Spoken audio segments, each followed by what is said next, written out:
ശരി, അപ്പോൾ ഞങ്ങളുള്ളത് കരിക്കകം ചാമുണ്ടേശ്വരി ക്ഷേത്ര നടയിലാണ് അല്ലെ. ഇവിടെ ഉത്സവം പുരോഗമിക്കുന്നു. രണ്ടാം ഉത്സവ ദിവസമാണ്. രാവിലെ പ്രത്യേക പൂജകളൊക്കെ നടക്കുന്നുണ്ട്. ഏതായാലും ദീപാരാധന സമയം കുറച്ചു നേരത്തെ കണ്ടതാണ്. ഏതായാലും ഭക്തർ ഒരുപാട് പേർ ഇവിടേക്ക് ഒഴുകിയെത്തുന്നുണ്ട്. പൊങ്കാല 30-നാണ്. നമ്മളിങ്ങനെ ആവർത്തിച്ച് പറഞ്ഞുകൊണ്ടേയിരിക്കും. കാര്യം അത്രമാത്രം പ്രസിദ്ധമായ ക്ഷേത്ര ഉത്സവത്തിന്റെ ഭാഗമാണ് കരിക്കകത്തമ്മയ്ക്ക് പൊങ്കാല അർപ്പിക്കുക എന്നത്. ആ ചടങ്ങുകളിലേക്കൊക്കെ നമ്മൾ തത്സമയം അന്ന് നൽകുന്നുണ്ട്.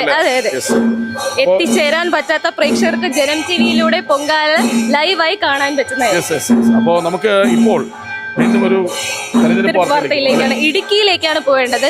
ഇടുക്കിയിലും സദസ്സിനോട് ദേഷ്യപ്പെട്ട മുഖ്യമന്ത്രി പിണറായി വിജയൻ. ഒച്ചയുണ്ടാക്കിയാൽ താൻ വർത്തമാനം വേഗത്തിൽ നിർത്തുമെന്നായിരുന്നു മുഖ്യമന്ത്രിയുടെ പരാമർശം. പീരുമേട് നിയോജക മണ്ഡലത്തിൽ തെരഞ്ഞെടുപ്പ് കൺവെൻഷനിലായിരുന്നു ഈ സംഭവം. ആദ്യം മുഖ്യമന്ത്രിയുടെ വാക്കുകളിലേക്ക്. അനുഭവിക്കുന്ന ജനങ്ങളോട് എന്തിനാണ് LDF എന്ന് ചോദിച്ചാൽ ഇതൊക്കെ പറഞ്ഞുകൊണ്ട് ഇതിനൊക്കെയാണ് LDF എന്ന് മറുപടി ജനങ്ങൾ തന്നെ പറയുന്ന സ്ഥിതിയാണ്. നമ്മുടെ നിങ്ങൾ അധികം വെച്ചുണ്ടാക്കിയാൽ ഞാൻ വർത്താനം വേഗം നിർത്തും കേട്ടോ.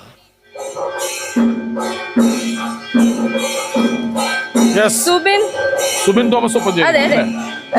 തെരഞ്ഞെടുപ്പ് കൺവെൻഷനിലാണ് പിണറായി വിജയന്റെ ഇത്തരത്തിലുള്ള ഒരു പരാമർശം. സുബിൻ തോമസ് പറയൂ.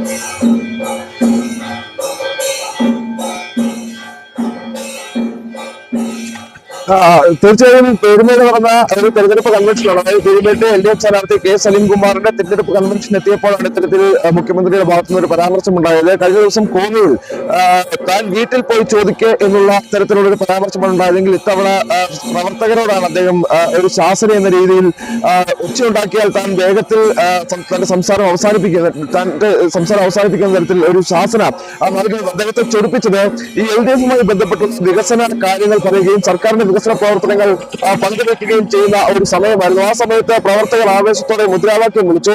ഇതാണ് മുഖ്യമന്ത്രിയെ ചൊടിപ്പിച്ചത്. അതായത് സ്വന്തം സർക്കാരിന്റെ വികസന പ്രവർത്തനങ്ങളെ പറ്റി പറയുമ്പോൾ അതിൽ പ്രവർത്തകർ ആവേശത്തിലാകുന്ന സാഹചര്യം ഉണ്ടാകുന്നു. അവിടെ ആ സമയത്ത് പ്രവർത്തകരെ ശാസിക്കുന്നു. ഇനി ഉച്ചയുണ്ടാക്കിയാൽ താൻ വേഗത്തിൽ തന്നെ സംസാരം നിർത്തി ഇറങ്ങിപ്പോകുമെന്നൊരു ശാസിക്കുന്നു. അത്തരത്തിൽ ഒരു ധാർഷ്ട്യത്തിന്റെ ഭാഷയിലാണ് അദ്ദേഹത്തിന്റെ ആ ഒരു പ്രസംഗവും അല്ലെങ്കിൽ ആ ഒരു പ്രവർത്തനവും അവിടെ ഉണ്ടായത് എന്നുള്ളതാണ് ഏറ്റവും പ്രധാനപ്പെട്ട കാര്യം. അതായത് ഇന്നലെ രാവിലെ മുതൽ മുഖ്യമന്ത്രിയുടെ പരിപാടി ഇടുക്കി ജില്ലയിൽ ഉണ്ടായിരുന്നു. വൈകുന്നേരം ഏറെ താമസിച്ച് ഏകദേശം 8 മണിയോടുകൂടിയാണ് ഈ പീരുമേട്ടിലെ പരിപാടിക്ക് വണ്ടിപ്പെരിയാറിൽ അദ്ദേഹം എത്തുന്നത്. അത്രത്തോളം സമയം, അതായത് 6:30 പറഞ്ഞിരുന്ന ആ ഒരു പ്രോഗ്രാം അവിടെ തുടങ്ങുന്നത് 8 മണിക്കാണ്. അത്രത്തോളം സമയം മുഖ്യമന്ത്രിയെ കാണാൻ കാത്തിരുന്ന ആ പ്രവർത്തകർ അവർ അതിന്റെ ഒരു ആവേശത്തിലായിരുന്നു. പിണറായി വിജയനെ കണ്ടതിന്റെ ഒരു ആവേശത്തിലായിരുന്നു. ആ ആവേശത്തിലുള്ള പ്രവർത്തകരോടാണ് ഇത്തരത്തിൽ ഒരു ദേഷ്യം കലർന്ന ഭാഷയിൽ അദ്ദേഹത്തിന്റെ ഒരു പരാമർശം ഉണ്ടാകുന്നത്.